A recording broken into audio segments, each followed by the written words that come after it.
Oh yeah, because right now you can still edit. Or what up, Abram? Shout out, Abram. Shout out, little bitch. Damn, the The Eagle guy. producer. Which jersey are you saying, Gabby? The one that Eric is wearing? I think. Let me go grab it Or real is it quick. the old one from This like is the most recent 2012? World Cup one. No, it's. Give me like 2 seconds. I'm Hey, trying to shout out think which Abram one. for giving us that great Rob content. He knew probably when he heard it. He was probably like, "I gotta leave this." When I heard it, I fucking ran it back like 3 times. I was dying. Which one? When he talked about the Chiefs and Real Madrid? No, when he said No. me as a Barca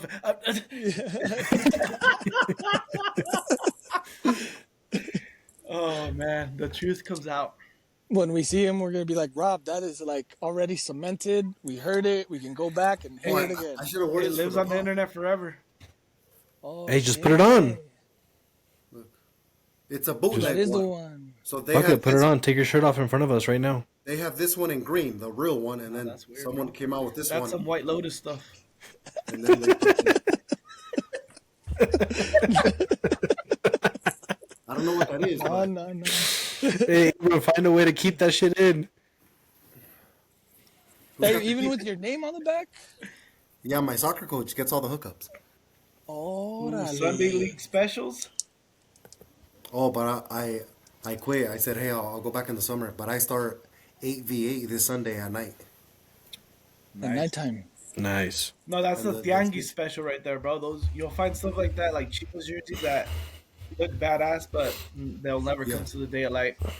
No, yeah. Like if for some Gabby, if you see that green and gold jersey in the swap meet or like with the old logo, send I it, bet you- dude, because I will send you some money fast. I bet you that my soccer coach can get it. Fucking that one is so sick. Oh, I'm gonna cop that black one. So am I. Oh yeah, that black one is fucking clean because it gives like throwback vibes with like the Adidas logo and just like just everything about it. It's fucking nice. I'm a fan of I don't know about you guys, but I'm a fan of the jerseys with center logos. Yeah, they Yeah. look. The only, And the only reason- thing they were saying, go ahead, Gabby, You go first. is the number is too low on those. Oh, and this jersey. I mean, it's like you Yeah. got it stacked though. You got 3 things like Yeah. Yeah. Well, I'm a fan of those because, like, when you wear a jacket, like Yeah. you can't see Oh. the crest of your jersey. So when you wear a jacket, it's right here, so you can always see it. That's why I like it. Way more badass. That actually way more badass.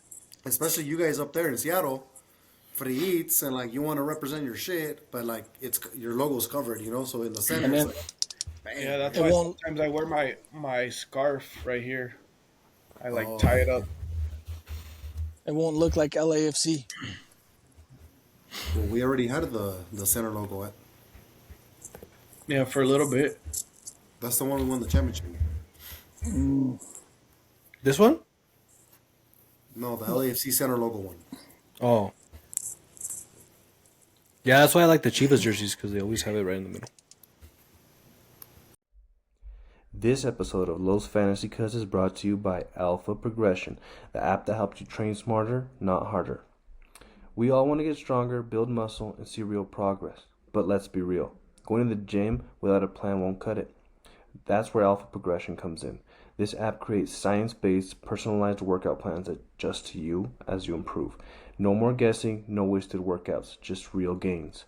With AI-powered tracking, smart progression planning, and expert advice, Alpha Progression helps you stay on track and keep pushing forward. It's like having a personal trainer in your pocket.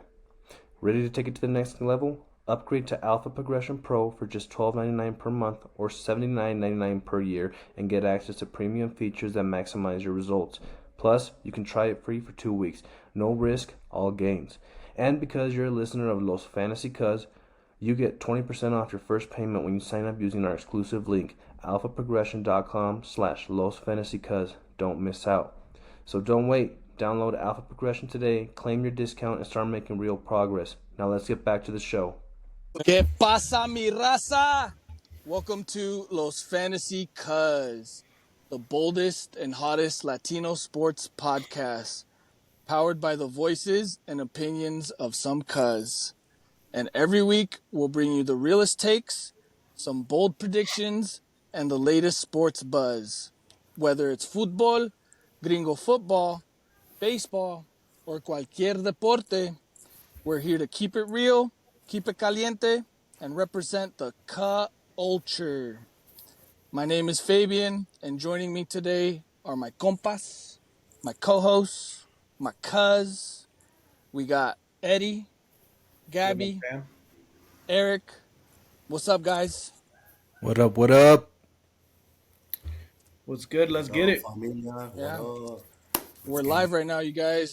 Get it. Just so you guys know that are listening, we're live watching a little bit of the Mexico-Canada game right now. So if you guys see some reactions or anything, just know that it's live. So we're also gonna dive into today some CONCACAF Nations League, a little bit of the USA versus Panama game. We're gonna dive into some UEFA Nations League matches. We're gonna talk a little bit about LigaMX and MLS. Transition into some U.S. Open Cup news and notes that we took. And we're going to end it off with the Mount Rushmore of Mexican players for La Selección Mexicana. How does that sound, guys? Fire. Let's handle it. Let's get it Handle. going. So, yeah. What's the score right now of the Mexicos? We got Eric, 1-0. you're the furthest Mexico's along. up. Up to right now, it's still 1-0, 30th minute. So Canada's got a free kick coming up. How we looking? Because I can't see the game from where I'm at, but does it look like Mexico's playing good? I mean, we scored in the first minute, so we started off hot. 50 seconds in, Raul Jimenez. Nice finish. Excellent assist from El Piojo Alvarado. Let's go, Clearly Chivas. him, but we'll take it. But yeah, that was Nice. a clean finish from Jimenez. You guys know the lineup off the top of your head? Because I thought I saw Santis in there right now.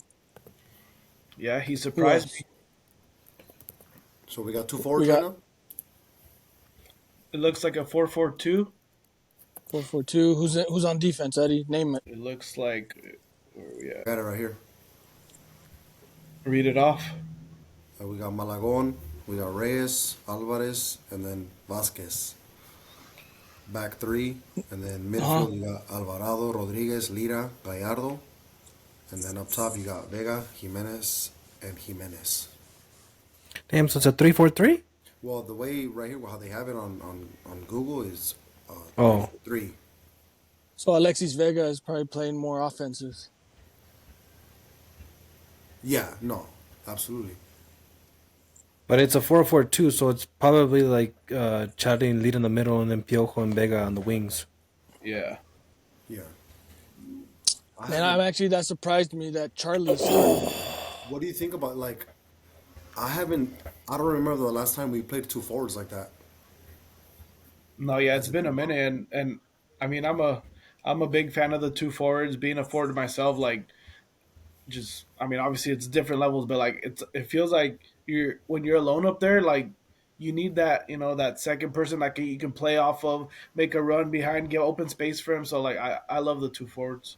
Yeah, like a good partnership I- up there.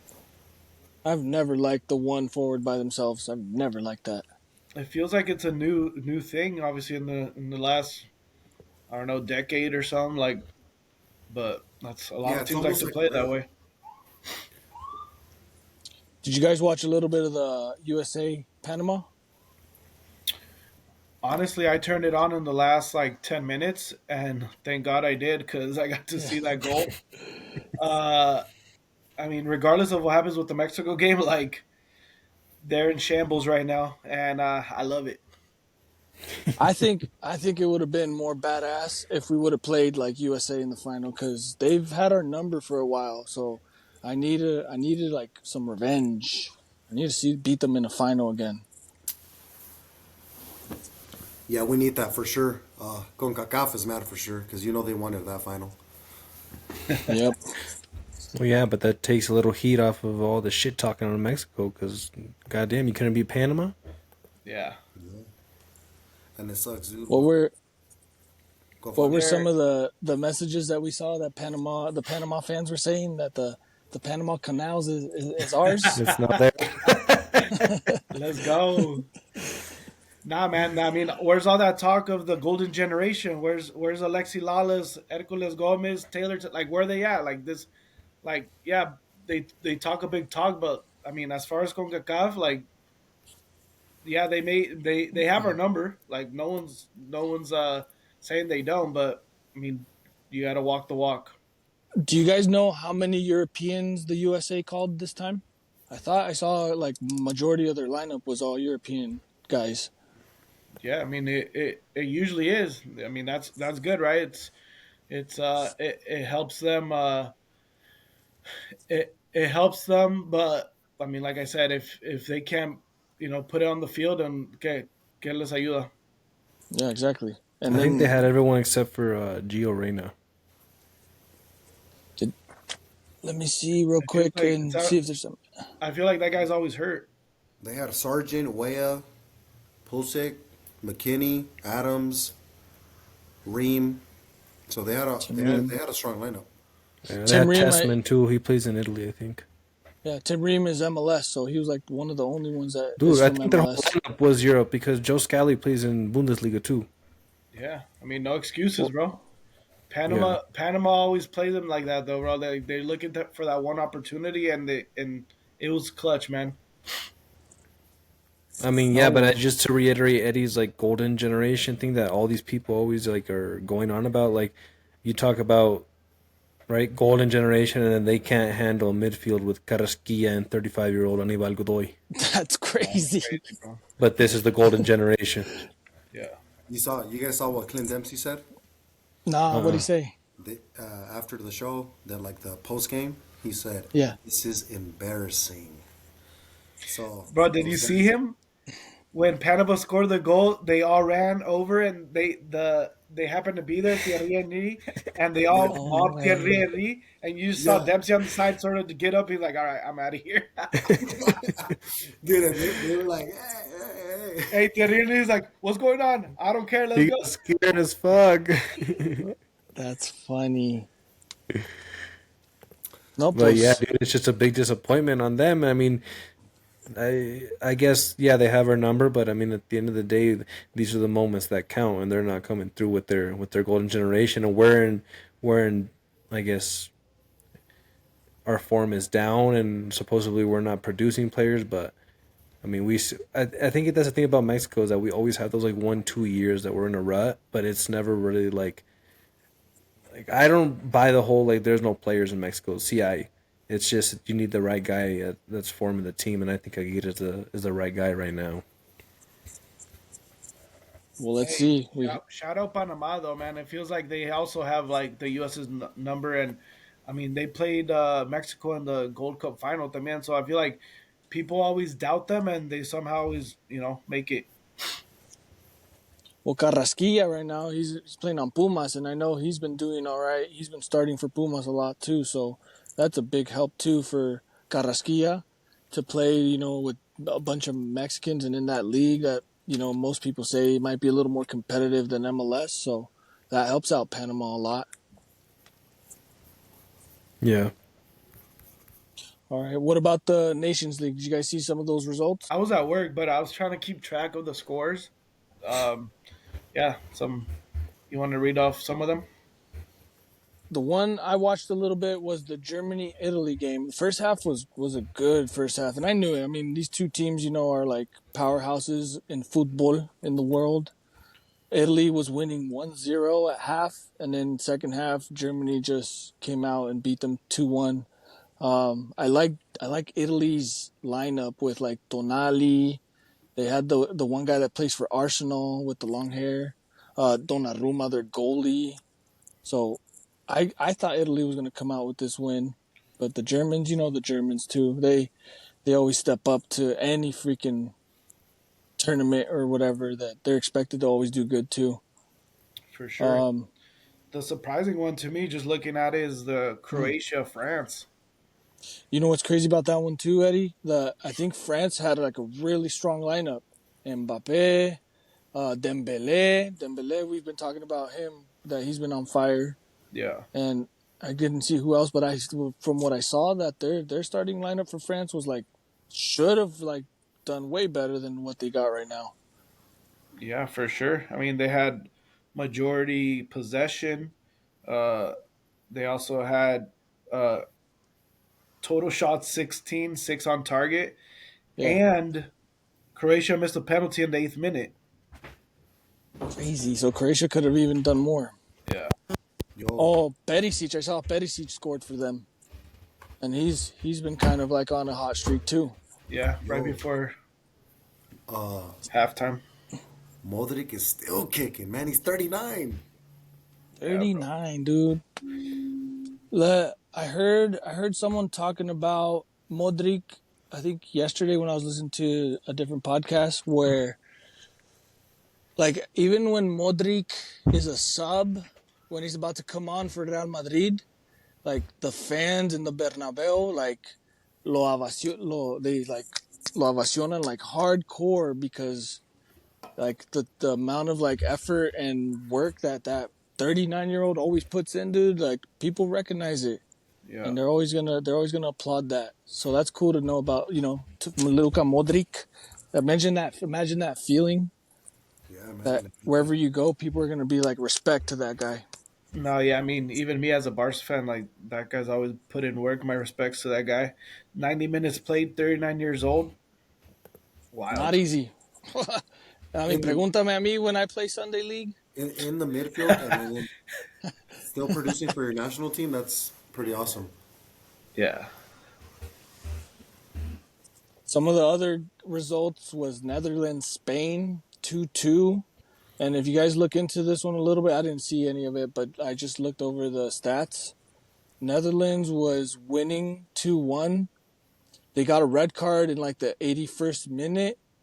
Yep. And then like in the 90+3, Spain tied it. So Yeah. I bet if we would have watched like the last 10, 15 minutes of that game too, would have been cool to watch also. No, dude, Orlando's like low key coming back. Like they were gone for a while, like after missing a couple World Cups. But like this team that they're starting to build, like if that red card doesn't happen, Netherlands gets this win. I watched that game, and Easily. Netherlands is playing really good, dude. They're I back think so for too. sure. Cody Gakpo, where does he play? Liverpool? Yeah. See? Yeah, a scorer right there. And he's young. I think he's pretty young too. Mm-hmm. Memphis is still out there? Nah, that's crazy. Do you know where Memphis is playing right now? Yeah, I was about to say Brazil. Lato. In Brazil. Eu te pego, jogo bonito.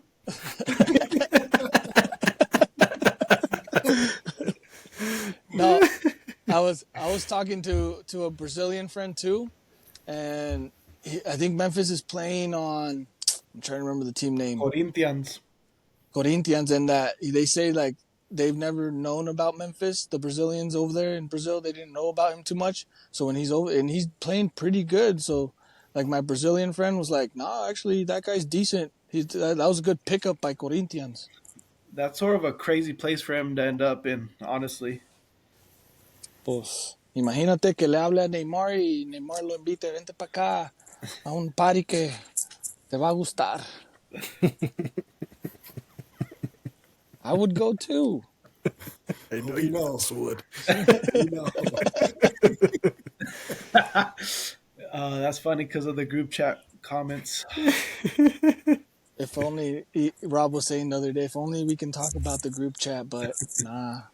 Ahí se queda. All right, Hey, the first song Memphis is walking into that party. The first song is the J Balvin. the Ginza?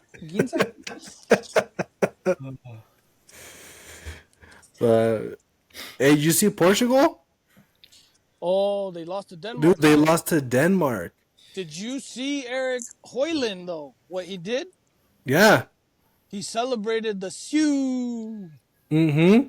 in front of Ronaldo. Yeah, I would have done that shit too. The disrespect. Pa' que se le quita el güey. Pues yeah, but still, I would have been a little bit pissed too. Even if I played with Ronaldo and I saw him do that, I'd be like, "You're a pussy. Make your own celebration." Oh man, and they also missed a PK. Denmark, 24th minute. Ericsson. Yep. Ericsson, dude, isn't that crazy? And I thought Ericsson was playing all right. What do you think, Eric? Like, have you looking at Ericsson on Man United? Hasn't he been playing pretty decently? I mean, he's just filling in a spot, but I don't. I think he's too old to be playing for Man U. He's like Casemiro. Valiendo, man. Those But two I don't know, guys. dude. Portugal is so confusing because coming off that last Euro, like Portugal looked really good. They were like contenders, and then like they just like they drop form again so easy, and they have so much talent. They're so weird. Like they like no agarran bien. I don't know. Do you think maybe it's because like everyone might have a little bit of pressure to like force the ball to Ronaldo sometimes? Not every time, but sometimes. Do you think that I they think think it's like a that? fact. I think it's Oh, a for factor sure. for sure. But I mean, the thing is, the federation has to take like a decision. Are we still going to involve Ronaldo, or are we going to try to grow the next generation? Wait, let's be serious here. You think he should be starting 40 years old right now as their striker? Yes, There's no one better? Who? No, that's what I'm maybe, asking. I don't know. I maybe, I don't but follow Portugal like that, so I don't know. Is there someone coming up behind that could, or at least give him 10 minutes or like something? Joao Felix, is the only one that comes to my mind. But Joao There's Felix that is one more fool like a that plays winger, for PSG, Gonzalo, some shit, Ramos. young guy. But He I was think Gonzalo no, Ramos was the guy that replaced him in the World Cup when the coach took him out and wasn't playing him for those last games in the World Cup. And Gonzalo Ramos was the one who came in and he actually was like scoring. Oh yeah, I do remember that. Hmm. oh, okay, okay. I think Ronaldo, this might be his last few years with the selección.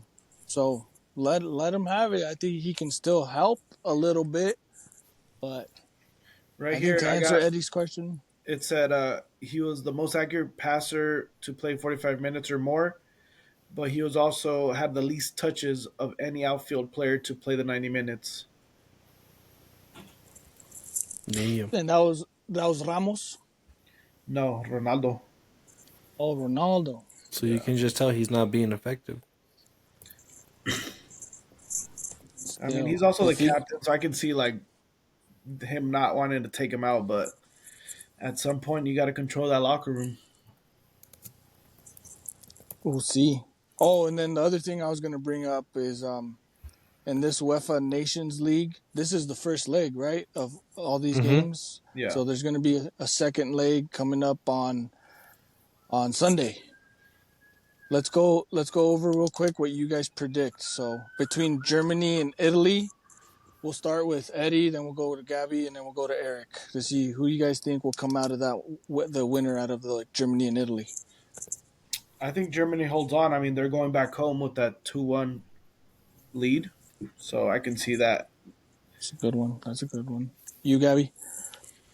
Yeah, I gotta go with Germany too. I mean, you got that home field advantage. You're up 2-1, and Germany has been pretty good. I mean, the Yeah. last couple years, right? I mean, yeah, it's that home field advantage. So I'm There gonna you go go. with that. Cool, cool. And Eric? Alemania. Eric, Alemania too. Dude, this German team has been one of my favorite European teams since that Euro. I was so like decepcionado they didn't win because I think they were the only team that went undefeated in the group phase. You know what's weird? Who's their goalie that they have right now? I didn't even recognize him. But it's usually Ter Stegen. Ter Stegen, or why isn't Neuer playing? I think Neuer was hurt actually. That's why. Yeah, they're both hurt right now. Está cabrón. I'm gonna take Italy just to make it interesting. So in the future, when we look back, I do have some argument for Italy though. Like I liked how they played in the first half. Tonali scored a really nice goal. They got some fast wingers that I can't remember their names. Their defense is all right. They just had some mistakes in this game, but I think Italy can beat them at Germany just to shock everyone too. Would be nice. And next game, Croatia versus France. Who do you guys think will take that one? I think Croatia builds on the lead. También takes it. Nice. Gabby? I'm gonna go with France. I think they'll turn it around. with that starting lineup if you know if they're 100%. And Eric, what do you think? I think this is gonna go down extra times. I think France will come back, but I think it'll stay 2-2. I don't know if their away goals count in this. Do you guys know? I don't think so because I think after in the quarterfinal phases, none of that counts. Yeah, Yeah, like which is there's better. probably overtime and whatnot. Yeah, which is better. I think that way. But I think if they go to PKs, I think Croatia is gonna. I think Croatia has a. But I don't know. I like Croatia better in PKs. So if it goes to PKs, you say Croatia. But if it doesn't go to PKs, you say France. Yeah. And I'm gonna take France on this one too. I think, like I said, that their starting 11 is too good to lose like this. So I think there's a good chance that they can win 2-0 and then tie it and go into extra time too. Just a quick update. It's halftime. Mexico's still leading 1-0. Nice. No one got hurt? Is it no one got hurt that you guys saw? No, they're arguing with the ref for some reason, but we're up. Sale. The next one will be Denmark versus Portugal. Who do you guys think will win out of that one? I would say Spain should win it, but I mean, it looks like it could go either way. But I'll go with Spain. Spain. And between Denmark and Portugal? I think Portugal can turn it around. Yeah. And you, Gabby, between Denmark and Portugal, who do you think? I'm going to go Denmark. Any reason or just like blind faith? Blind faith. Again, Portugal, who do they have? Ronaldo's fucking 40. Bruno Fernandes, Eric's favorite The player. disrespect a tu primazo. That's crazy. That's fucking crazy. You've seen the group chat? The statue is coming. That's fucking insane. That's a crazy ass statement. Who the fuck do they have? No, Yeah. Hot take. Hot Is take that, by Gabby. is that Man United's? Is that your guy? Like your main guy right there? he is literally Manchester. So that's why they're not good. That's No, why they're still playing in the Premier League. they would be way worse without him. Well, maybe they need more so they can play in the Champions League. Well, maybe we do, but I'm happy with what Bruno's giving us right now. He's doing more than enough, and I'm taking Portugal. Nice. And I'm going to take Portugal also. So Gabby's the only one taking Denmark out of all of us. The next one, Eddie, between Netherlands and Spain. You said Spain. Any reason why, Eddie, you want Spain? Yeah, I think the kid, the 17-year-old kid, will show up hopefully, and make a difference. Hook up with Williams. Oh yeah, I forgot about Williams. Who does he play with? Athletic? Yes, sir. I mean, he scored today, but Wasn't Barca? Do you think he'll go to Barca in the future? we'll see. I mean, I think there's been rumors, but I mean, with the whole situation with the financials, who knows? Honestly, That would be awesome if like Real Madrid came in and just swooped him up. He's got more respect for himself than to go to Real Madrid. That would be a freaking great tandem for Barcelona for the next 15 years. yeah, for sure. Yeah, because they have young guys still, like Pedri, and those guys that he can blend with. All right, between Netherlands and Spain, Gabby, who do you think? I'm going Spain. I'm just going to go with the home field advantage. And then the kid's a kid, man. That dude's real. Yeah, agreed. And you, Eric? I'm taking Spain too. Damn, les voy a tener que dar la contra, and I'm going to have to pick Netherlands, even though I kind of want to go towards Spain. But I have to, so we can all have some difference at least. No fue penal. Oh, dude, don't even bring that up. If Robin was still playing right now, dude, I'd be like, break his legs, please.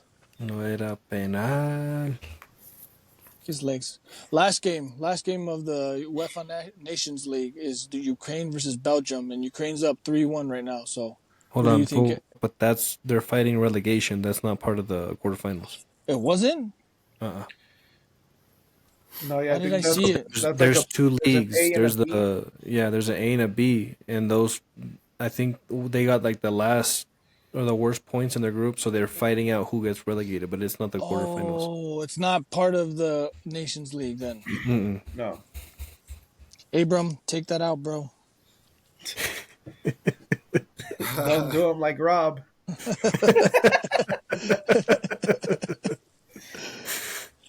Yeah, I don't know why. It just looked when I looked it up, it looked like it was part of the Yeah, list no, me of. too. But I looked at it and it was saying it was like the relegation game. So yeah, it's better to be clear and not say it's part of the Nations League.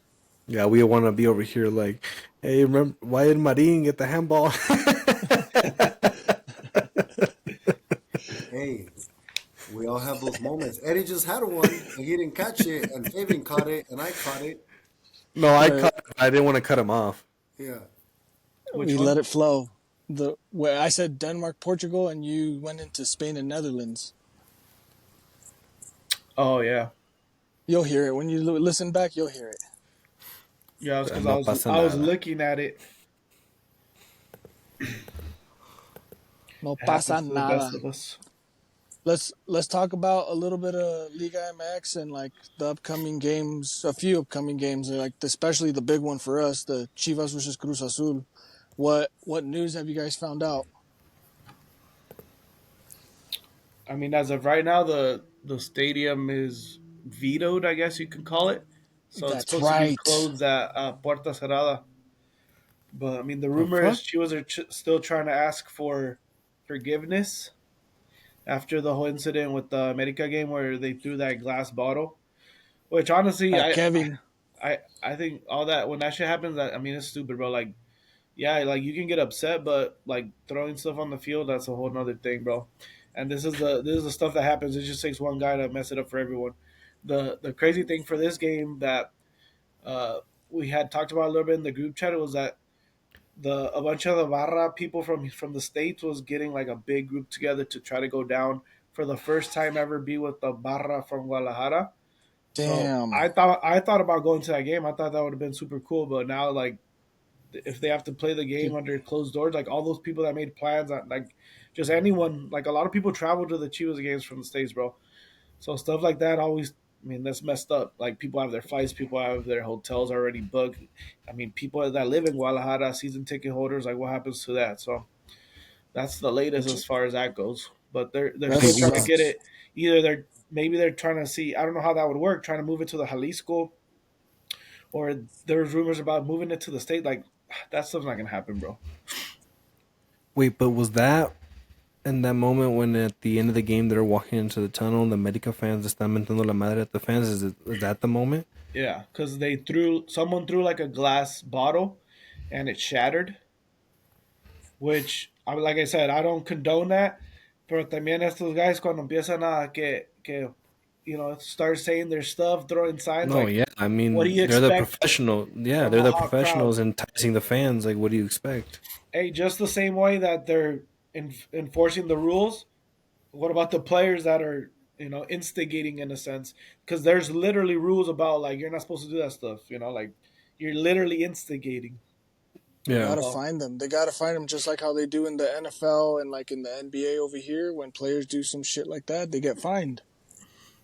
bro, there's been so many incidents of like crazy fights or people like getting killed outside stadiums and all over Mexico, and like stuff never happens. But all of a sudden, this game, like, all right, That's so dumb. It we'll take it. sucks. Like I said, it just takes one guy to mess it up for people. So hopefully they do catch that guy and they ban him. I mean, that's the only way people are gonna learn. They have the technology in that stadium, I would think, to like narrow it in and see who it was, right? Fuck Yeah, yeah, I'm Mauri sure le he was. invierte más al estadio que el equipo. I mean, the guy was sitting in an expensive area where, like, I'm sure they could easily find out who it was.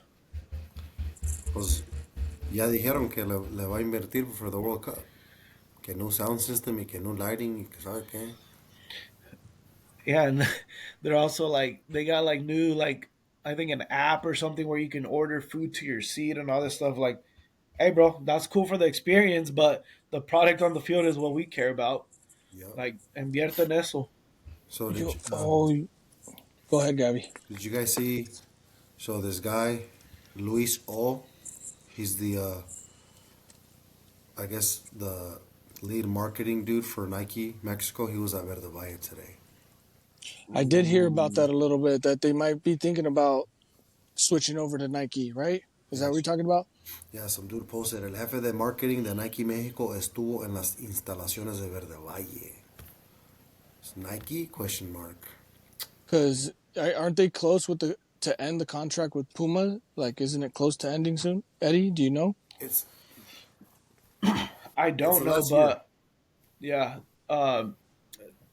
Honestly, that like ties into so many things because supposedly Puma's paying part of like Chicharito's Entonces, that's contract, and like that's a whole nother rumor about like why he's starting some of these games, and like that's what I was saying. Like, there's so many with Chivas, bro. There's always something to talk about. There's always something going on, whether it's on the field, off the field. Like, so yeah, that was one of the talking points the last couple weeks, where like Chicharito starting. Why is he starting over like Pulido? Which yeah, like I'm questioning it too. So it's like the whole Puma paying for part of his contract is like, obviously they're gonna put some pressure on someone, and then they To get bring them the on. pressure down to the hey, or just comment to the coach, hey, just so you know, you know. So Si no lo metes, we'll take a little bit of the money back. You know what rumor I heard too, that someone, I forget what team, is interested in Cade Cowell. Did you guys see that? no, I didn't, but I mean, I can see why he might be thinking about moving on. I mean, the last couple months, obviously, he's not the first option anymore, which is sort of crazy to me. Like, he was almost like our only attacking player that was like producing as far as goals or chances, and it's like, His speed also, yeah, yeah, and he was that's playing. when Cameros isn't. Don't they play the same position? yeah. I mean, of course, I'd rather give him the opportunity, but then he didn't even get to play. I think the last game. But I think I saw that he got called up to the Sub 21. Cameros and someone else got called up to the Sub 21. Bro, but the thing is, there's so many ways you can mess around and put him all on the field. Like, it's not like he necessarily has to play on the left. Yeah, True. Well, when Kid Cow got there, and there was no forward, he was playing up top, Yeah, yeah, he was playing striker. So, and he scored. Or scored like some like golazos Eddie too. said, the last season we had with Gago, and then when Cade Cowell came back from his injury, he I think like for 8 games, I think he scored like 6 goals or some shit like that. Yeah, Like he's the reason I why we got back into Liguilla like directo. I want to see more of him for sure, because I feel like he can help Chivas out like more than Chicharo. So I think it's just up to the coach. What do you guys, Eric? Have you heard any rumors about like the coach, or if we're looking at a new coach or anything? I've heard some rumors, but I mean the one that I've heard, but like again, they're all rumors. The one I'd like to see is Almada. Like I'd like them to really see push hard for him because his contract ends at Pachuca, and he already said he's not going to resign. So I'd like to see them like aggressively go after Almada because I think he'd be the perfect fit. yeah. That's the one I've heard the most as well. I mean, there's always talks of random, guys, but that's the one that I think that's making the rounds the most. Which I mean, hopefully that I mean, if they do bring him in, that means either uh, ¿cómo se llama este güey? El loco, they call him. Either didn't do well or like now we got to restart again, fresh, new season. So it's got its pros and its cons. so I think from here on out for Chivas, it's a must-win. So I'm hoping Cruz Azul puts up. I mean, we gotta play to our advantage, but they're gonna be playing America in the Champions League right after us, so they might put a like a secondary lineup, and that might play to our advantage. But it's a must-win from here on out. I think for us to make it to playoffs. For sure, dude. It's Liguilla from here on to the last game against Atlas. Yeah, so that's a good point, Gabby, that you brought up, that they might be resting their good players so they could play America during the week. So if I was Chivas, I would take this opportunity too, full strength. Yep. Yeah, I mean So Cruz Azul is in fifth place. We're in 10th with 16 points. So if we were to win that game, we could essentially get closer to them. And Juarez, who we tied against, is 18 in ninth place with 18 points, and we can literally go up a couple. I mean, all these games make a big difference in where we end up, and we're so close to the edge right now that it could go either way, man. But either way, Cruz Azul is still gonna, compete. They always want to beat Chivas. Everyone wants to beat Chivas also. So no Yeah, matter but it's what also squad like a they no. put out, It's a no excuses thing. I think Cruz Azul and Monterrey, like if you can get the win or at least a point, I think that's good enough. But then after that, there's no excuse against Mazatlán, Puebla, and Atlas. yeah, Yeah, agreed. we have to win all those three. So stay in a good spot. Yeah. yeah, or at least to get out of the play-in and like go in directly. Yeah. So going over some other Liga MX games going on this weekend. Toluca Pachuca looks like a pretty decent game. We got America Tigres, Monterrey, Tijuana with no Sergio Ramos. I talked about that one in the last episode. Santos San Luis and León Pumas. Do you have an update on that? Is he in Spain with his wife? Oh, yeah. He flew right away, that mother sucker. Oh, he left for real? Yeah, dude. He's probably he's been there. So they played on Sunday. He probably left Monday, got there right away. And actually, he's not going to come back because it's Fecha FIFA. So not this weekend. So he's going to be over there for like 2 weeks for sure. And when he gets back, Monterrey's going to report it. It'd be like, we got him back. He's back. That's How's good. that? Para que llegue bien gango against Chivas. How's that taking us serious though? Like purposely doing that for that's wild to me, bro. That's why I was saying, man, he deserves Fresa of the Week for doing something It's like love. that. Está cabrón. Damn, I guess Wagner love makes you do crazy things, huh? Okay. Pregúntame. Hey, remember this off topic a little bit, but this this podcast was supposed to feature a relationship segment. Do y'all remember that? At the beginning when they were talking about creating this, and I'm here for it. I want to hear it, man. Let's get into There it. was so many, there's so many ideas. Hey, remember Fabian's like, we could add a fantasy. And then, no, wait, what was it? It was all things fantasy and fantasy. That's right. That's right. So I'm here for the segments. I can't wait for You're you the guys. only one who wants to talk about that stuff. We got to have a variety of listeners, right? It can't just all be dudes. Yeah, you gotta get your girl numbers up, bro. Yeah, I mean, I'd be bringing up me and Rob could be bringing up like Bachelorette because Rob watches Bachelorette. Oh, wow. Oh man, Yeah, for real. Yeah, for real. Shout out He to watches the that homie one, Rob. and what's the other one you guys watched? The one from Netflix? Love Island. No. The other one where they don't see each other. Love is blind. Hey, esa. See Eddie. See, Hey, I'd Eddie be knows watching about that. one I ain't too. going front. It's coming to Denver next season. Shit. Damn, yo no sé qué es eso. Shut up. Gabby, No, I don't watch any of those shows. that's hilarious. The show is they go into like rooms, but there's a wall in between, so they can only talk. Because they say love is blind, Love so it. they don't see each other. Hey, but then So they propose and they get married without even seeing each other. So when Yeah. they first see each other, they always like run to each other, but it's always super awkward. Hella It's super awkward, I love dude. that part. I love that part. It's so funny too because the first thing they say to each other is, "Yeah, I don't care about looks," and then when they finally see each other, you just see them and they're either happy or they're really sad. It's like, hey, no, and the main question is like, is it really you? Yeah, they always say, "Oh my god, this is so crazy! I can't believe you're here in front of me." So Hey, there's Fabian, just some ideas to throw you out. could have applied for the Denver one, fool. No, no, no. No. Nah, he If found different love in circle. real life. Exactly.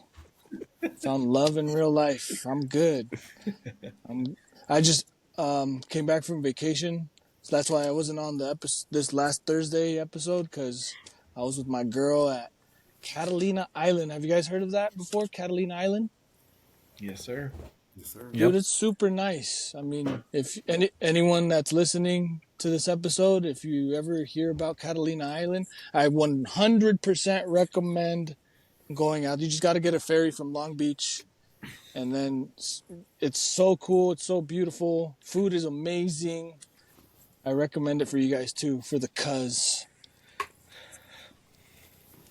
Está bien. Thanks So for let's talk. listening to our relationship segment, y'all. And that was our quick minute on personal life. Love it. They're going to love it. Let's talk a little bit about MLS, like a little bit of LAFC, a little bit of Sounders, a little bit of the standings too, because I know some of the standings in MLS are a little bit odd, like weird, like Vancouver, for example, is in first place right now. What do you guys? Let's start with Gabby. Gabby, how's LAFC doing right now? Again, the goal isn't there. It's nowhere to be found. We lost versus Austin, What was the score? Do you remember? Was it like 1-0, I think? 1-0. They scored in the 11th minute, and then we pretty much dominated the game. We had possession the whole time, but again, LAFC doesn't want to have the ball, so I guess it plays against us. They had 14 shots and no cayó el gol. But So LAFC had more shots than Austin? yeah, and they had 70% possession, Cheen. and then Austin had 29. But they scored early, and then they held on after that. Yeah, and they just held on after that. So Eddie, did you watch the Sounders game, Eddie? I didn't, but there was an injury update from the previous episode that we sort of talked about with. So yeah, they confirmed Ariola's ACL tear. So I mean, he's going to be out for the rest of the season. Which the part that's crazy to me is the Sounders haven't like put him on the end of the season list, so they can so they don't get hit with the full like his whole salary, and essentially they can bring in another player. So I don't know what they're expecting. The crazy part is también that he has already torn his other ACL, so he's been there before, and it took him that like was at last least season, 10 months no? to get back. So, Mande? Wasn't that last season? Honestly, I can't remember, but like it's pretty recent. So he's been through it. He knows what he's got to go through. But Yeah. yeah, I mean he's out for the season. There's no way he's making it back by That playoffs. sucks. When do MLS playoffs, like around what month do they start? November? It's like October-ish, November. Sometimes it goes all the way into December. So you don't think with like how advanced they are with recovering ACLs, he couldn't make it back for like a playoff push? I mean, maybe he can, but do you want to risk that? Like, you haven't played in Mm, 6, 7, 8 months, and you're just gonna throw him in there. Like, why risk it? That's what that's what I'm trying to get at. Like, I'd rather have him full ready next season. Mejor Me too. I agree with that. uno de Tacoma Defiance that's been playing all season. Yeah, or try to bring Roth, someone else Roth, in. Yeah. Rothrock plays that position where Arriola was playing in, no, Eddie? Yeah, yeah. I mean, now he's gonna have to step up, and they'll have to find a guy to cover for him when he's not in. But yeah, also Pedro de la Vega quadricep, We knew Jordan it. Morris We knew it. hamstring. So Damn. Morris is like I think 4 to 6 weeks. Vega's supposed to be también 4 to 6. We'll see. Um, but yeah, I mean, just with those, I mean, three of your starters right there. So you can definitely tell that they're going through that quote unquote CCL hangover. I mean, right now they got all kinds of hangovers the way they're playing. Mexico kicked their ass bad. Going to Mexico, Oh yeah, kicked yeah. their ass. No, it really Going did, over man.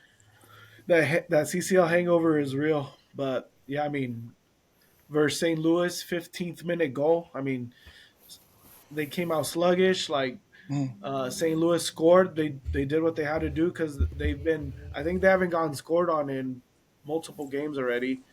So they have a good defense, and they were able to. I think they play with a back line of five.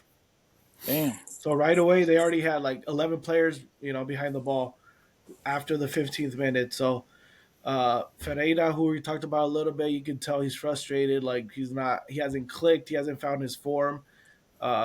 I mean, he got subbed out in the 64th minute for Musovski, who actually had a better game after everything that I said last time. But He listened to your words. yeah, shout out Musovski if you listen. What's up, bro? Eddie, I did hear though Schmetzer say that he's gonna give Ferreira more minutes starting now. Oh yeah, of course. I mean, he's got to build his fitness up. I mean, you can tell. Like I said, he's trying to find that form, trying to find that click, or score that first goal, try to get that momentum. That as a striker, the goals help you with your confidence and your play, and so I mean, hopefully it'll come. But like right now, yeah, it's not there. I mean, like I You said, never know you though. have. Like you this the injury at the same time, it could almost be like I know injuries are never a good thing, but it could almost be like something that opens up for Ferreira in that position where he's like, well, I'm gonna get the most minutes possible now because at least the guy who I can compete in his position isn't gonna be there. Yeah, Yep. no, for sure. That's what we hope. That's what we hope. Yeah. Because we still got Georgie. I like Georgie a lot when he's on the wing Yeah, and for how he sure. takes players one on one. He could give Ferreira a good cross, a good pass, and that's when Ferreira Bro, could take honestly, I advantage. can't stand that fool when he's in. Who, Who? Georgie? Yeah, Nah, bro, you're tripping. bro, he's like a one touch, and I'm gonna beat you on the run, and that's it. But he always does it and he Yeah, and wins. he But creates there's times chances. where He he takes literally guys his one on touch one. takes Like, him. I don't know. I've just seen there's sometimes where his touch takes him either out of bounds or he just his touches are always too long. Like that's his only. I don't know. I think technically wise he's lacking a lot. I mean, it's his first like full season with the team. So like, obviously, he's still in. How do you say? I'm blanking right now. Like Wait, in is that development Yes, or exactly. I mean, yeah, he's still got a lot to learn. He's a young guy. He's only 22. So yeah, I mean, hey? give him the Is that one opportunities guy? though, and I think who? One eye. yes. Yes. Oh, that dude's good. What? Wait, one eye? That was a Yeah, wild tell him, statement Eddie. right there. Tell him. we knew what Gabby was talking about, but tell Eric why. He's blind in one eye, fool. Oh, like for real? Yeah, like he got some type of infection like 2 or 3 years ago, and he's blind in one eye. No, Hey, mames. But Now I he's feel Why? bad about talking shit about him because maybe when he takes his touchables, he can't don't, see. don't feel bad, bro. He said that it doesn't affect him. He sees himself as a regular dude. Like that fool still balls, man. Like I know what you're saying is frustrating. There's times, but he has his moments where he has guys on skates and like le sale la jugada. Like Yo, Big Yeah. time. he's during the young, man. LAFC game He's, towards he's the still end, developing. there's the Yeah. LAFC game towards the end when he like took those fools. That was great. Yeah. Shoo, shoo, quick, se fue. Yeah, fast. He's one of those players that like tries stuff. Obviously, no le va a salir todo, Yeah. but I mean, I like it, bro. I like him too. And now Eric knows that he has one eye. So That's crazy. One eye. Yeah, Disrespect. that's crazy. Hey, no, you know what's a cool fact about him though? He wears new soccer shop grip socks. He loves them, bro. Hell yeah, that's awesome. that's right. That's one of our friends that supplies professionals and everyone between little kids and professionals and all in between. He supplies everyone with some soccer shoes, Dude, that some soccer fool socks. news has some like high profile guys wearing his shit. No, doesn't Charlie? I saw a picture you put. Charlie Rodriguez was wearing his socks too. No. Versus the Sounders, yeah, he was wearing them. Damn. Yeah. So we got to Applying shout the out. best to the best. Like it. In the future, that's one guy that we consider having on the pod too. So you guys be on the lookout for that one when we get him on. For sure. Let's look at the standings a little bit. I want to see Miami's in first place in the Eastern with 10 points. Philadelphia's right under them with 9. Columbus with 8.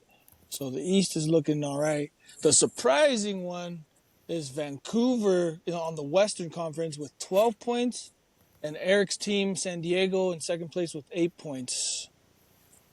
How's the standings looking to you guys? You guys And that's surprised by any of crazy. that? I've adopted 2 teams, and I don't even go for either of them. No, pues, You ya what? está. TikTok called me a Galaxy fan, and now Fabian says I'm a San Diego fan. Well, You're just give that making to your yourself. rounds, bro. Well, none of us expected Vancouver to be 4-0 right now and number one.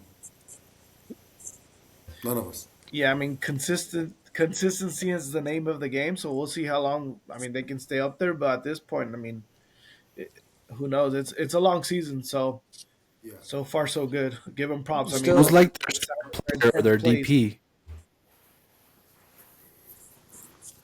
I don't even know who their DP is right now because it's not a like a huge big name. Yeah, I don't even know, bro, either. I bet you it's their best start in their history. Yeah, well, not just that, Gabby. We have to like Yeah, recognize it's that gotta be. they went to Monterrey and they got the result in Yeah. Monterrey. I heard you guys in the last episode talking about Monterrey playing at a different stadium, and Eddie was like, "I'm not too sure why," but it was because Shakira was performing at Monterrey's stadium. The No Bebe mames. Shakira was dude. I'm the lover boy over here that knows all of this stuff too. So because Shakira was performing at the BBVA, they had to move the game to wherever the heck they played at That's against crazy. Vancouver. So No, she was Shakira just in had Guadalajara. She was just at the Omni. also, but that didn't interrupt like the game or anything like Not that. this time, no. I'm out. He But said I must still you know make what that money does? from that cron. Yeah, you know what that does to the field, though. We've experienced that. That's true. That's true. Hate that. So yeah, but no, give props to Vancouver for going to Monterrey, getting that result, and then coming back to MLS and getting that confidence to keep going. So I can't wait till the Sounders play them, and hopefully we can play them good. So yeah, let's get into a little bit of U.S. Open Cup and see if you guys have some news so you could shout it out. Go ahead, Gabby. No, I just kind of want to get your guys' thoughts and opinion, and I feel that you guys are going to have the same one as me, as Sounders fans, right? The Sounders have won, what, 4 U.S. Open Cups? Mm-hmm. Yeah. And then Mm-hmm. LAFC won their first one last season. But I kind of feel like MLS just kind of has pushed it off to the side. For our listeners that don't know, the U.S. Open Cup is the oldest ongoing national soccer competition in the U.S. And I don't know about you guys, but for me, I don't care what trophy it is. I want them all. I want to play all the tournaments. I want to win all the trophies. Like, so I think it sucks that kind of MLS is like kind of pushing them off to the side, and I think it's because of these Leagues Cups. But I don't know. I just, Yeah, because don't care. the Sounders were in the Open Cup and they gave their position to Tacoma Defiance, right, Eddie? yeah, Yeah, a lot of the MLS teams had to do that. I think there's only a certain amount that aren't like doing multiple tournaments like CCL, uh, Leagues Cup. All this that's the excuse for why most of the top teams, the MLS teams, aren't participating this year. But it's also a little bit of like MLS has been trying to get away because they don't want the responsibility of like hosting, like because they sort of take the lead with like scheduling and whatnot, and that's what I've read a little bit into it, where like MLS doesn't want to do that, and I think they're trying to focus more on the Leagues Cup, obviously, because I mean it's more money for The them in their Mexican team, pocket more money. technically. But yeah, I mean U.S. Open Cup is so historic and it's so cool. It's one of those cups like Copa del Rey where you see like lower division teams, or in this case this year, like a lot of amateur teams. Like literally right now, Tacoma Defiance is playing against a team called Washington Athletic Club, which they're literally an amateur team from the Seattle Recreational Adult Team Soccer League, also known as the Rats, which is like sometimes a Wednesday or weekend team that like or league that I've played in, which is crazy, bro. I mean, So our it's like Sunday team could play against that team. yeah, literally, they're players from like old players from like old lower divisions, and some like ex pros from like European leagues, like Serbia and stuff. But yeah, it's literally just an amateur team of some dudes that they qualified and they're playing against Tacoma right now. And aren't they beating Tacoma, or do you know what the score is right They now? started off 1-0, but right now they're losing 3-1. En la madre. Yeah. So the Wait, reason, Tacoma's losing? Oh, Tacoma's up 3-1, sorry. Oh, Oh, okay. Tacoma. Okay, okay, okay. That's what I wanted. I was like, damn. so Okay, that's better. the reason,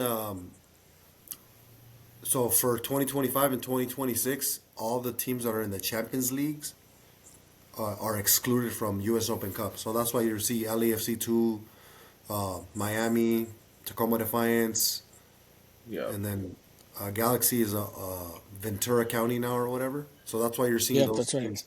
And then all like if you look all the MLS teams that are gonna join, they're all like the lower bottom, I guess you can say, table Well, teams that didn't make it Yeah, to most of them, yeah. Champions. Yep. I think that's fair though, because if you look at the Sounders, for example, the Sounders were gonna do CONCACAF Champions League tournament. They were going to be in the MLS season. They were going to do the Leagues Cup, and then they also got the FIFA Club World Cup coming up. So, going off of what you're saying, Gabby, I think that's kind of fair to let the lower teams in the standings of MLS season play in this cup and let the teams higher like not participate. I think that's fair. What do I you mean, I guys like think? it, but I feel like don't disregard it completely. You know what I mean? True. It kind of feels like it's going that direction. Yeah, I mean, one thing I read, which is sort of true, like if you think about it, those first couple rounds are always like the depth players, bench players of the first teams. Yep. But in reality, it's similar to like yeah, it would have been a lot of majority Tacoma Defiance players if the Sounders were to play, for example. But yeah, at the end of the day, it's still not the same. Like you want your club to participate in all these tournaments, and yeah, the fixture congestion was going to be a little wild. But like for example, the Sounders are out now, so like it wouldn't have affected them that much. But I understand. I mean, it is what it is at this point. Hopefully, I uh, think I want to teams can go I want firm. to hear I want to hear an argument about that Eric kind of brought up in one of the episodes before where do you think Eric that this US Open Cup is kind of like the FA Cup in England That's what I and was about to touch up on. Like, I kind of agree with Gabby, and like, it kind of sucks that they're making it seem like it's not an important cup because you know for teams with more history, like the older teams that do have like these cups that they've won, like it meant something back then, and the more they put it to the side, the less meaningful it is. And to me, it's like the closest thing to like the FA Cup. The FA Cup is the same structure as the U.S. Open Cup.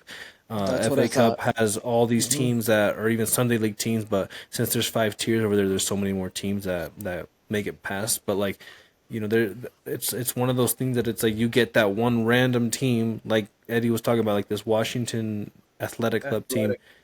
and it's like, so that's like the coolest thing ever. I think to me, the fact that like you're a Sunday League team competitive, but you have a chance to like maybe like get a game against one of those guys, and you never know. Here in Colorado Springs, there's a typical Paisa Sunday League team, but they're like one of the best ones, and they every consistently they make it to the last round, and they always get knocked out by Switchbacks. And I think last year they finally knocked them out. They went up to Rapids and played in the Rapids Stadium for an Open Cup game. They lost, but like, the dude, They who else still is gonna made get it to that say, far. okay, as a Sunday League team, we played against the freaking Rapids? Yeah, yeah, true. And I know And of it's one just other stupid team that's because, like that. yeah, hold on, it's just stupid because they're replacing it with a tournament that is even more meaningless. If they want to make like a tournament meaningless, this fucking Leagues Cup shit is the most meaningless and pointless thing ever in terms of like structure. The way it's structured is the most stupidest thing ever. Also, it benefits literally only MLS teams. So you're saying that if the teams didn't have to play in this Leagues Cup, they would put more attention into the US Open Cup, right?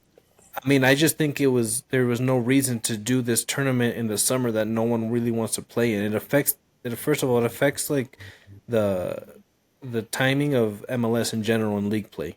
right? Because there's teams that maybe they need to play these stupid games that don't really mean anything, and they're in a tough spot in MLS where they're getting good momentum, and maybe you get some stupid injury that you didn't need to play first of all in that game, and then you get Liga MX teams coming in at when teams they're not even in preseason playing these tournaments looking like horrible because they're in preseason. Crap. All the Exactly. games are in the United States. Mexico travels. The Mexican teams sometimes are traveling like 3 to 4 times per week. It's like this is all structured literally just for money and to benefit the MLS team. So it's like you might as well just keep the U.S. Open Cup. Well, What do you think?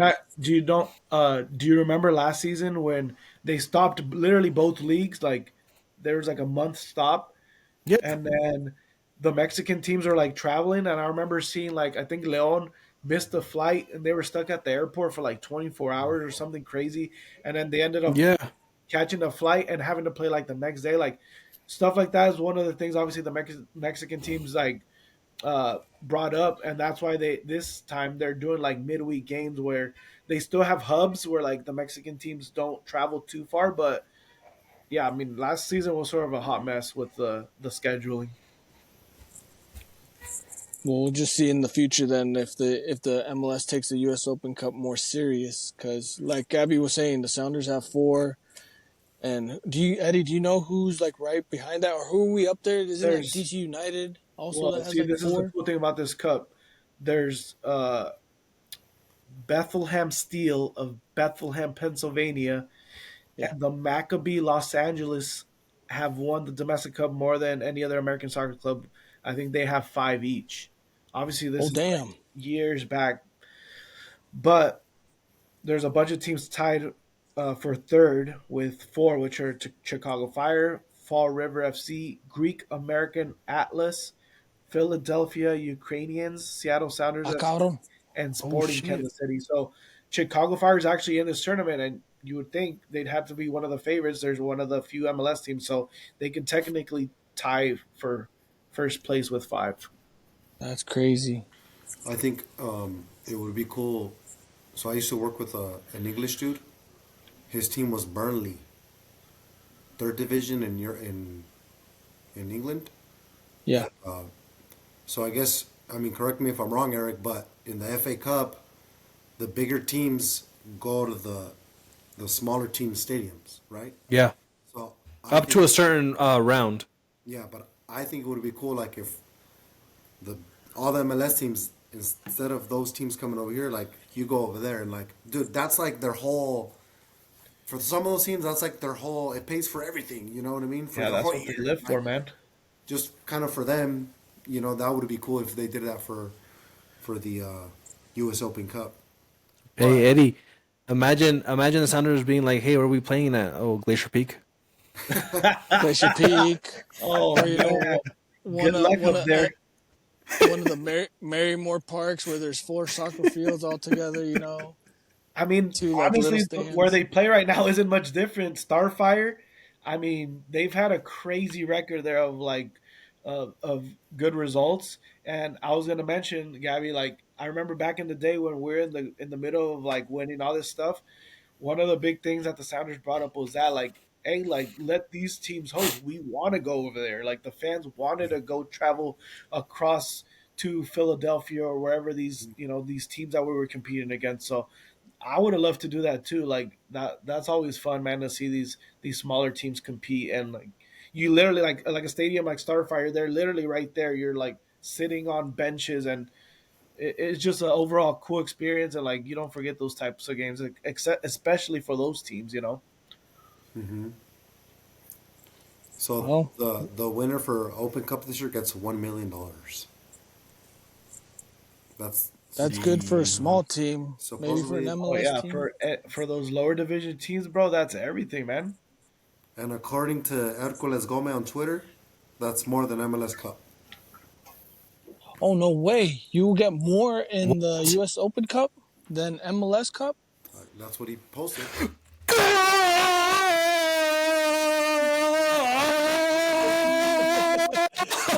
Golazo, hijo de su perra madre, golazo. Raul Jimenez with a banger free kick. Damn, he got a brace. Banger. Two Damn. zero. Let's fucking go, Leaf Lickers. Shout out Rob. 2-0? 2-0? Yeah, 2-0. Damn. 74th minute.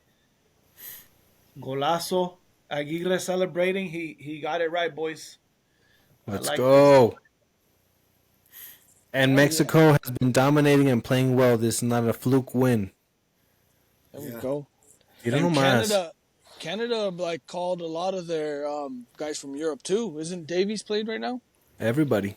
All of them. No excuses. Jonathan David. Ooh, outside. Ooh, he curved it around the wall. No Oh, mames. he had like a small touch. I hate giving him props porque es del América, pero puto golazo. No, Okay, we both gotta take both it. goals were good finishes, man. We'll take that all day. So good call by Aguirre to start him too. Hey, Well, hey, what happened to the delayed reaction, bro? Me asustaste. I saw it. Dude, I couldn't contain myself. I was like, fuck, golazo. For those who don't know, like he's like 30 seconds ahead of us, well, of me, and then Gabby's 30 seconds behind me. So. hey, Ray, real quick, did you guys see Des Moines Menace? Oh yeah, that was the team I was telling you about last night, Fabian. The Indoors, ones where they from? Yeah. bro.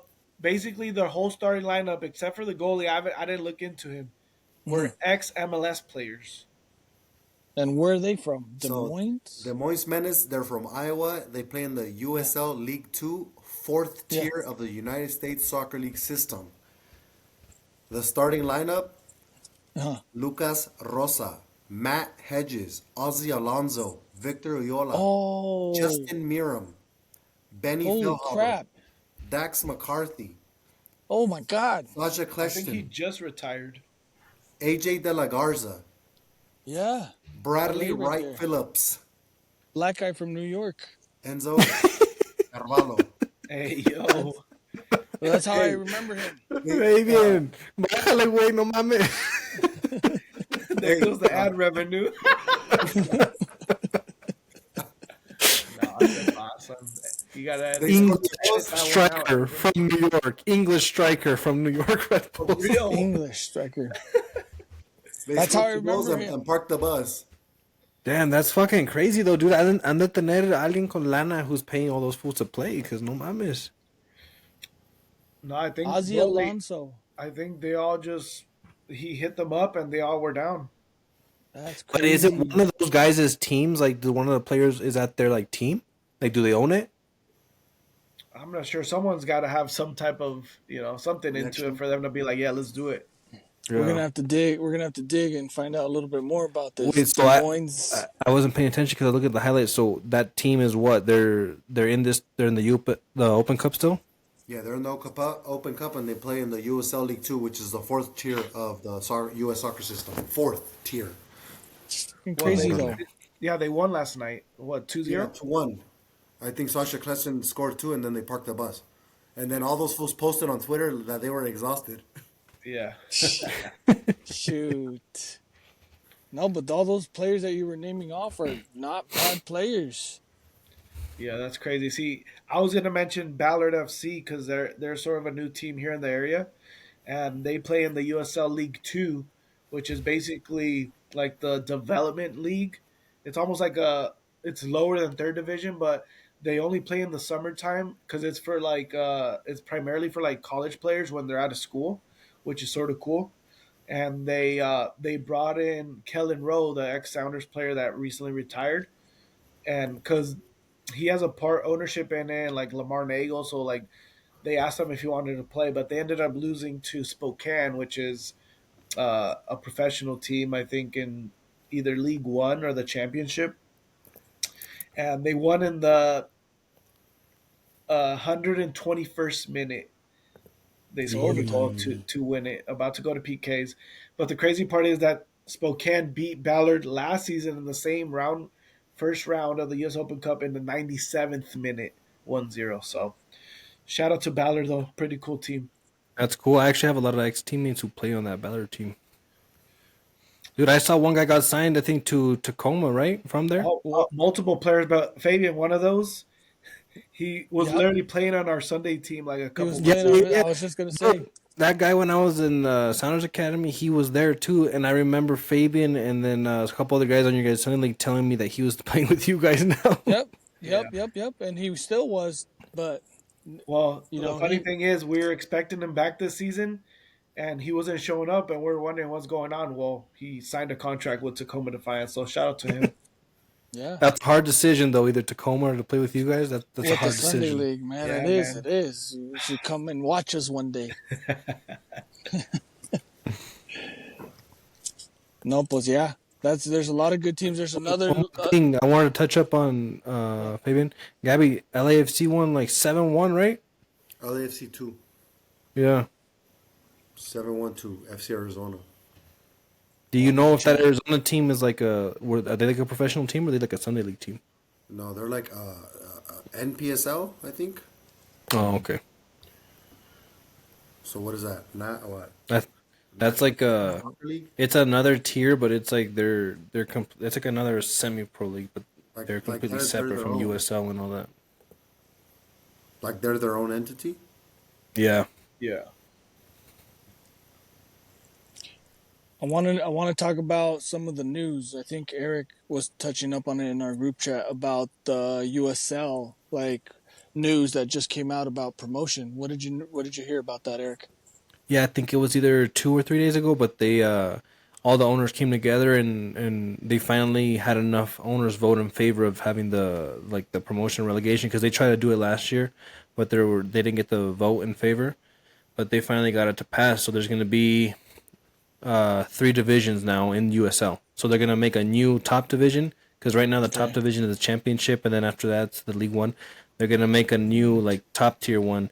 So it'll be that one, then the championship, and then the League One.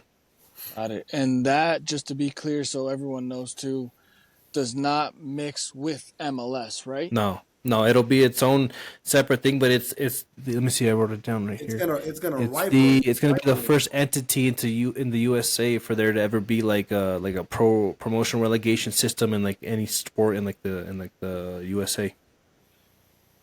I think they're still governed under U.S. soccer, but yeah, they're gonna be their own league.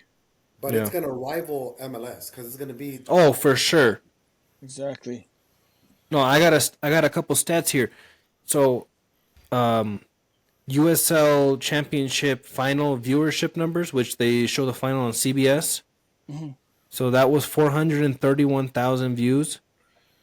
MLS Cup final viewership numbers on Fox and Fox Deportes was 468,000. So just look at that gap. It's not a big gap in terms of viewership. Right. That's not including Apple TV, but like USL is getting up there, and it's like with this new tier thing that I think it's gonna affect the youth system. I think for MLS teams because it's gonna offer the opportunities for these players to get signed a lot quicker in these smaller communities because USL targets a lot of like these smaller cities that create teams because it's so much easier to make a team than it is for MLS. Like the requirements Exactly. are a lot more like attainable. So like they target these small cities like all these teams we were just talking about, like the Des Moines teams and all that, the Yep. youth soccer clubs that play around there that maybe don't have an MLS team, instead of trying to transfer or get signed over so they can go stay with them, like because some Like, MLS teams like have like a program where you academies. can stay with them.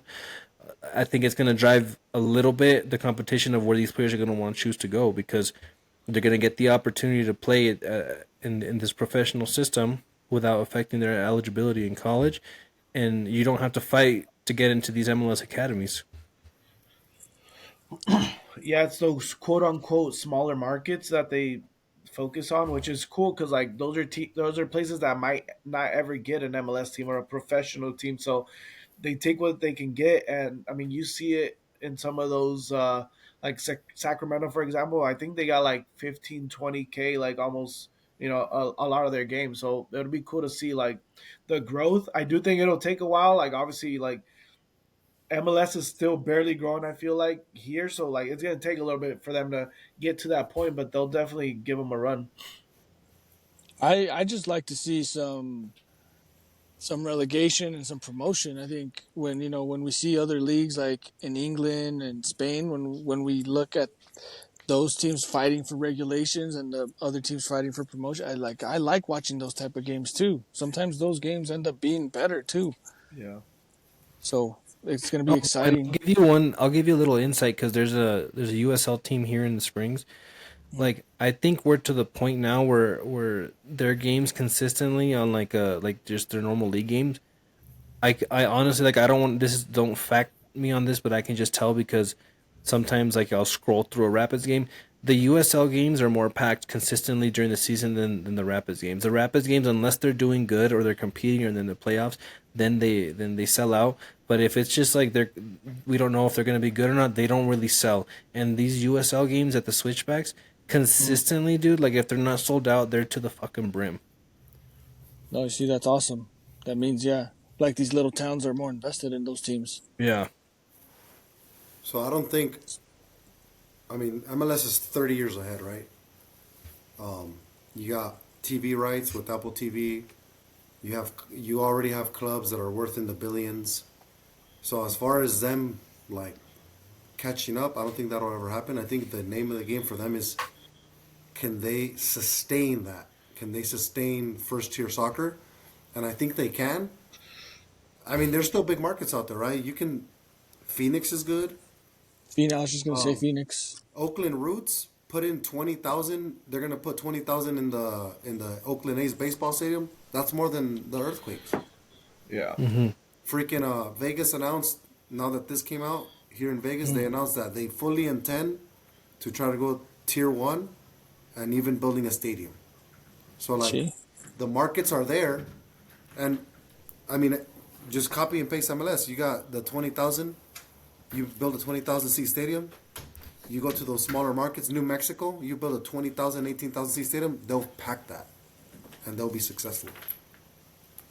But I think for them it's sustaining it, and I think they could. Yeah, I agree with Gabby though. I think, like to me, it's like short term they're not anywhere near MLS, and they probably won't. But I think, like I said, it'll affect other things that in the long run MLS is gonna like they're gonna feel it. Like I said, I think it's really gonna affect like the youth player deciding if they want to go to the MLS next or go straight pro to these USL programs because at the end of the day 16, 17 year olds, the minimums, like, I mean, it's more than enough what they get paid as a young kid, you know what I mean? And not to Exactly. mention, you see MLS teams consistently signing players from these USL championship teams. So it's just another avenue that I think if MLS doesn't step up in terms of fixing the sort of broken system that there is, and that's why they consistently change their academy systems, Yep. more kids are going to be like, well, there's more opportunities here. There's less requirements. I don't got to go through this or that. It's like it's targeted for more of those local clubs where maybe MLS doesn't get eyes on. I think that's where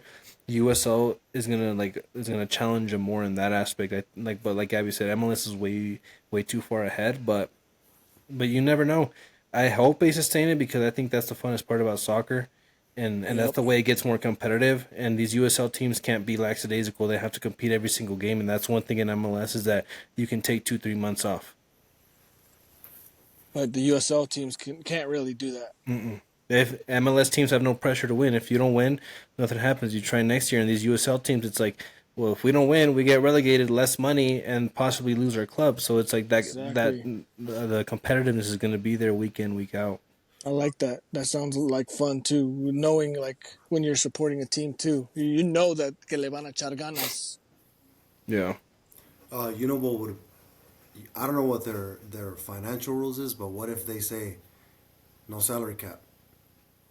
Yeah. That changes Imagine the that. game. Now you bring They investors and get you bring whoever you want. You know what I mean? yeah. You want Crazy. to That challenge? would be crazy. You want to challenge MLS?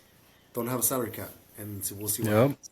See Yeah, what it's just gonna happens. And it's just that gonna would be take so one dope because team the to sign. requirements to start a team is so cheap compared to like MLS. MLS, you need like 500 million and then like a certain amount of capacity stadium where just to even get considered to start it. And it's like if one of these owners who's like super rich is like, well, I don't want to spend that much money para invertirle, we'll do the minimum requirements, which is maybe $25,000 stadium, and you need maybe 2 million for these rich guys to start the team. It's like, but after that, they can bring in Easy. whoever they want. Like that'll start attracting eyes for sure. That's a good one, Gabby. Yeah, and it's like a domino effect. Like you see one team do it, they sign some big name player, and he has an effect with ticket sales, with jersey sales, with, I Mm-hmm. mean, the play on the field, and then obviously there's going to be owners that don't want to be left behind. So that could definitely have a domino effect. You know what that just reminded me of, Eddie? Who's a good example of what you just said? Wrexham. Ooh, yeah, Mm-hmm. Wrexham is a good example of that, yeah, of what you guys are touching on. yeah. That exposure too, obviously, because they have the show. Players want to go Mm-hmm. there possibly, but then you see some of these other teams on the show that are like, all right, well, we got to step it up. We don't want to get left behind, or we want to, move on instead of these guys. We want to beat them. So Exactly. it's the competition. So we love to see it. All right, guys, we're coming up like on about an hour and a half. I think we should start getting into our last segment pretty soon. Yeah, I mean, we were bullshitting for a little bit there, but yeah, Yeah, I think Yeah, it was when like 20 minutes that we were just talking shit. oh, true, true. But yeah, I But think this no, is still no importa, let's just get into it. Tomos ya yeah. para acabar. you. Everyone knows how we're gonna do it, right? We should start. Who wants to go first? I'll go first. Well, You go then let's just first. go the way it's Bill. Let's go Eddie, Gabby, then me, then Fabian, and we'll just go like that. Yep, So yep. wait, are we going like selección or just in general career wise? I told All Fabian that we should just do like our personal like top 4 Mexican players ever, like in our opinions. If we pick the same ones, pues no hay pedo. But it doesn't Yeah, so you matter. can base it off whatever you want. Yeah, Okay, all right. Because if we go like obviously specific, then we start looking at all the same players. It's almost like, yeah. It's just yeah, like a personal thing. Like who are the best for you? like Okay. four, like Mount Rushmore. So, all right, guys, let's get into our final section. We're calling this the Mount Rushmore Mexican players of La Selección Mexicana that we four think are like our top 4 Mexican players that we think. And I want to start it off with Eddie. Who would you take as like your number 1 Mexican player of all time? for me, it's pretty clear that it's Rafa Marquez. I mean, just with the success he had at Barcelona, but not just that, like what he meant to the selección as the captain, the all the World Cups he played in, and he did us dirty a couple times. I'm not gonna lie, but I mean, he was like that captain that you knew like he was gonna be there. He was gonna put that foot in where when he needed to, maybe too much True. sometimes, but no, at the end of the day, like the accolades, Champions League, Gold Cups. He ended up winning Liga MX when he came back with Leon. I mean, like the accolades go on and on. He was a part of that Confederations Cup with Mexico in 1999. Like for me, clear number He's your one. number 1? Obviously, yeah. There's I debate like there it. for everyone, but for me, that's my number one. I like it though. I like it. And what about you, Gabby? Well, I'm gonna have to rival Eddie, and I'm gonna go with Hugo Sanchez, Real Madrid legend. You go to Europe and win 5 Liga titles and 5 Pichichis and score 208 goals. That says a lot about you. Not a lot of people can do that. But yeah, that's kind of who I'm gonna go with Or have done it. for my number 1 guy. I like it. You won La Liga, Supercopas, Copa del Rey, UEFA Cup. Yeah, Pichichi. I'm All going of it. 5 of them. So I'm going to Hugo Sanchez. That's nice. Eric, how about you? Who you taking first?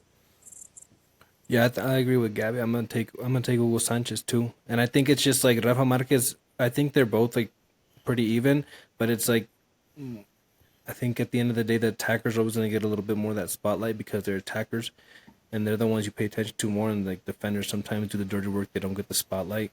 So I think just because of that, Hugo Sanchez edges him out a little bit. But I think just in general, because when you think about like not just Mexican players who are the best, but in general, of a conversation like who are the best ever to play. he's always in those conversations, and like he's just got that caliber that he kind of keeps us in those, like, if you were to put top 20, there's no way you leave him out of the top 20 of all I time, agree. including of any country. So I think just because he carries that like kind of weight and badge for us, that's why he's my number one. I agree. I'm gonna agree with Gabby and you, Eric, too. Where I'll take Hugo Sanchez as my number one.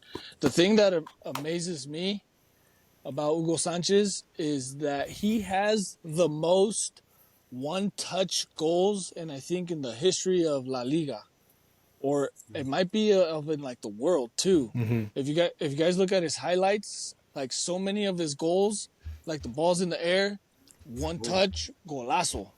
Yep.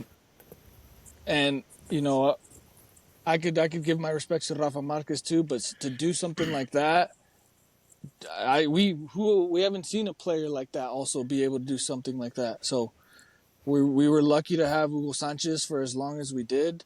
I wish we had Hugo Sanchez like in the 2000s to like play with Rafa Marquez and like Borghetti, because imagine Hugo Sanchez around that time too. We would have been so much better.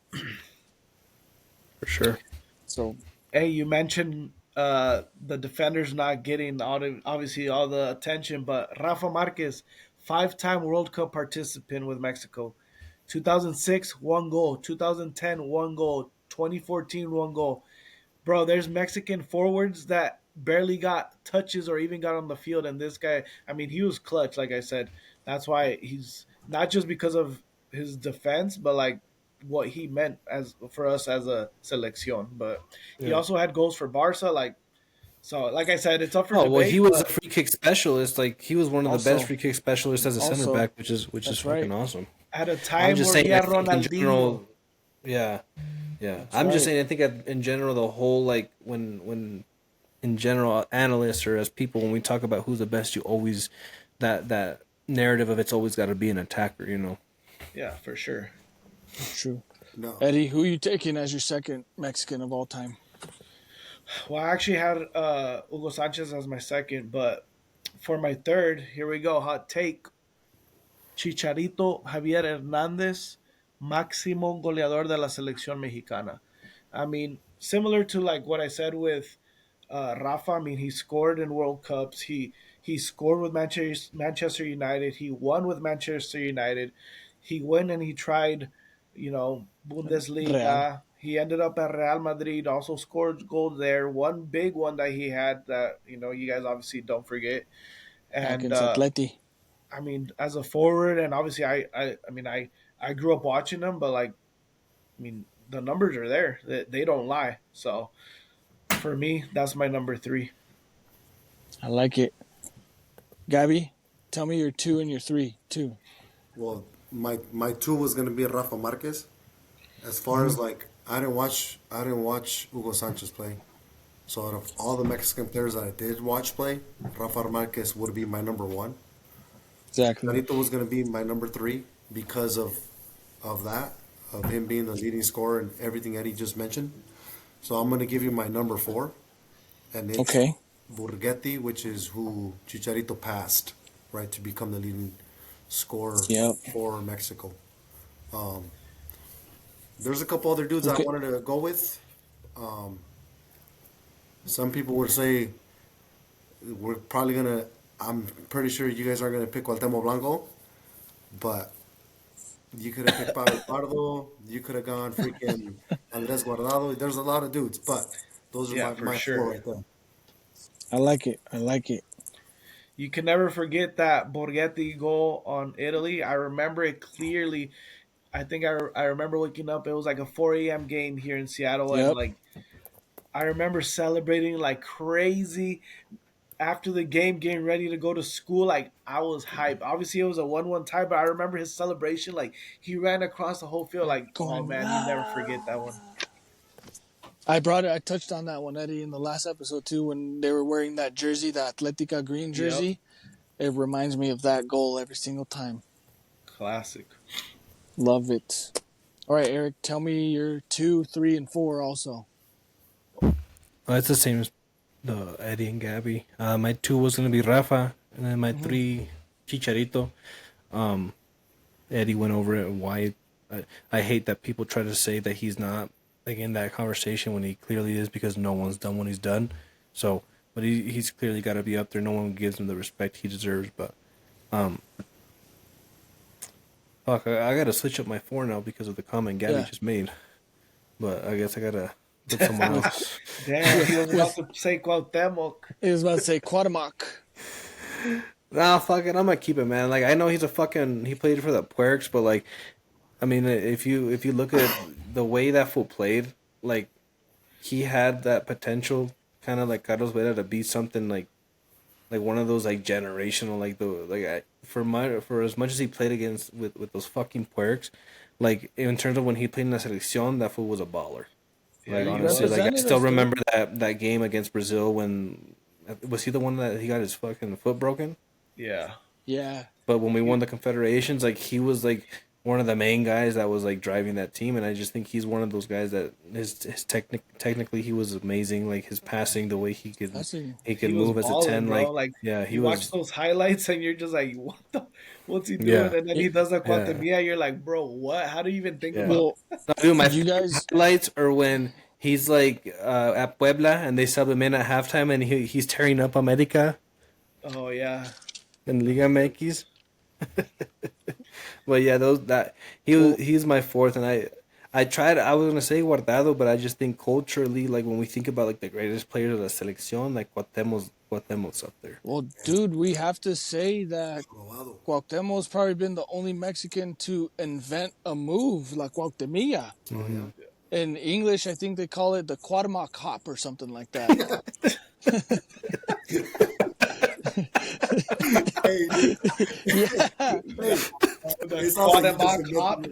It sounds like you just invented that shit right now.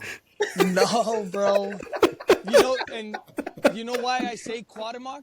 Because when he was playing on Chicago Fire, that's what the commentators would say, like Alexi Lawless and stuff.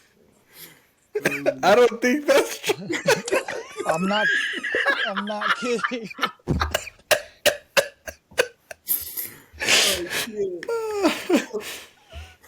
But anyways, what other Mexican player has invented like a move that like worldwide, like people can like remember and say, oh yeah, that's no other Mexican player has made a I move know like one. that. Chicharito scoring with his face. Dude, he invented 2, scoring with the back of his head too. Oh, like that, going boom. Nah, bro, the first goal he ever scored for Man U, when he hit it, bounced off his own face, still celebrated. Let's go. You know how the commentators would say Chicharito? Chikorito. Chikorito. Little P. So yeah, David, what are yours? No. So my number 1 was Hugo Sanchez. I would say my number 2 would be Rafa Marquez also. My number 3 would be Chicharito. My number 4 is, that's I think where we start separating ourselves too, because I loved Borghetti watching him. I loved Cuauhtemoc for his passes. And then I was also thinking of like Carlos Vela could have been my number 4 if he would have just not been a little bitch and played with the selección and not complained. Yeah. I think Carlos Vela. He's not even top 20. Wait, what? I'm saying that if he would have stayed, He was good, but top 20. He didn't do anything. What did he do? Yeah, no. He won No, the but we're second saying in terms of like all-time great Mexican players, like he's up there, dude. Okay, but what I did he think do? he could have. He just won the Sub-20 World Are we Cup. talking about? Are we That was talking the about one. like Oh skill? no, yeah, exactly. Skill-wise, also he was. Skill, I think. Yeah, I'll give that. But Skill, skill, but he was. winning and playing like caps. He didn't have that many caps. With Well, the yeah, but if selección. you apply that to Hugo Sanchez didn't do shit for the selección. Okay. My argument though still is that he could have been like my number 4 if he would have just stayed more consistent and not been a bitch and reject the Mexicans. He could have been like up there. So No, for he's sure. not. He's not gonna be my number 4. But I just had to like say that because from the potential that he had, Gabby, he could have been up there with Chicharito scoring a bunch of goals too and stuff like that. But he bitched out. I think if he took his job more serious, then yeah. Yeah, exactly. Maybe he dedicated his time more to his wife too. What? We're back to the relationship part of the podcast. Just so you'll see who wanted to make it about fantasy. Shoot, I could like bring Hey, up now so Gabby, what many. was the rumors that the wife she wanted to go back or what? To Spain? Yeah, or what? Because Why their did he take house that because time their house off? Like burned I'm down. still so confused, bro. Oh, me too, because Like like they what was signed he him at the end doing? of this fucking vacationing. Rascándose los.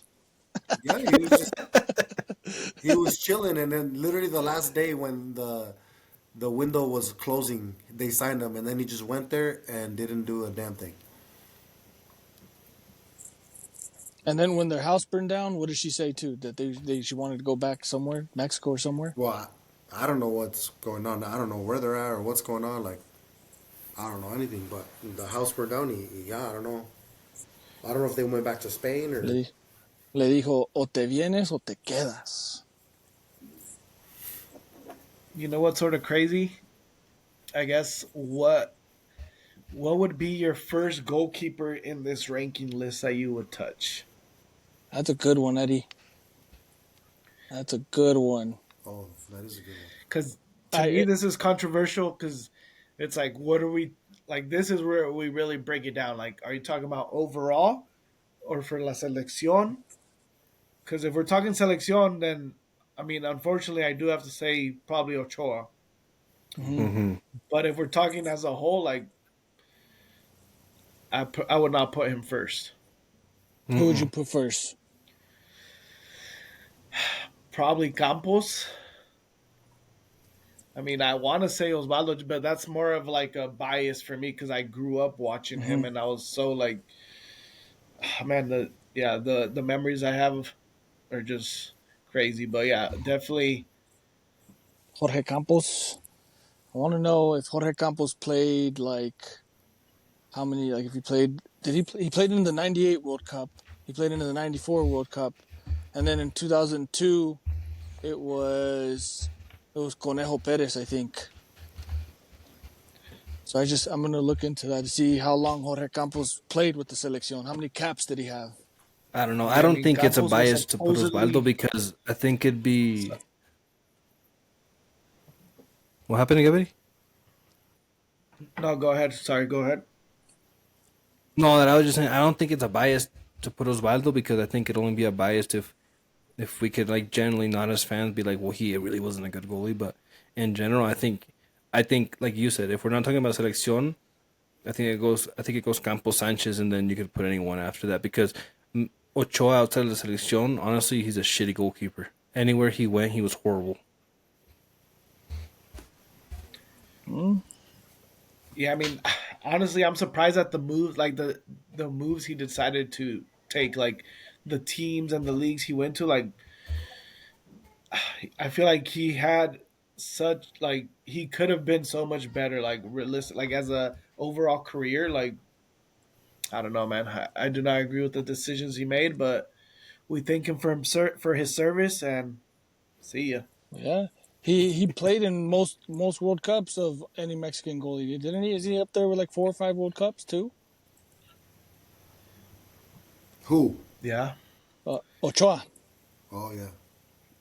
Well, yeah, but that shit is pushed by Televisa.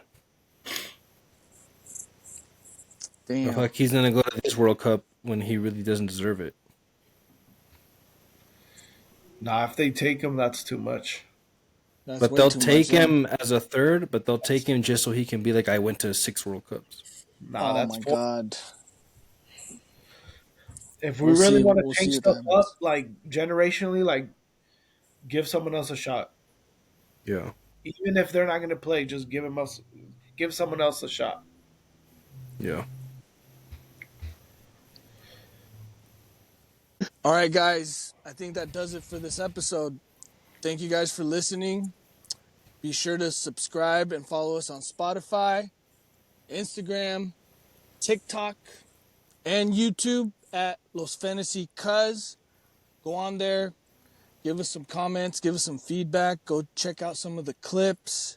We'd love to know how we are doing and what you guys think of our podcast so that we can keep making this podcast caliente. No, thank you guys. We appreciate the support, and thanks for listening. We'll see you guys next week. Thanks for listening, guys. Next week will be another good one. Another Thursday Night Futbol. Let's get it. Let's go. Thank you guys. We'll see you guys on Sunday or Monday. Viva Mexico. All right. Let's go Sunday. Peace out.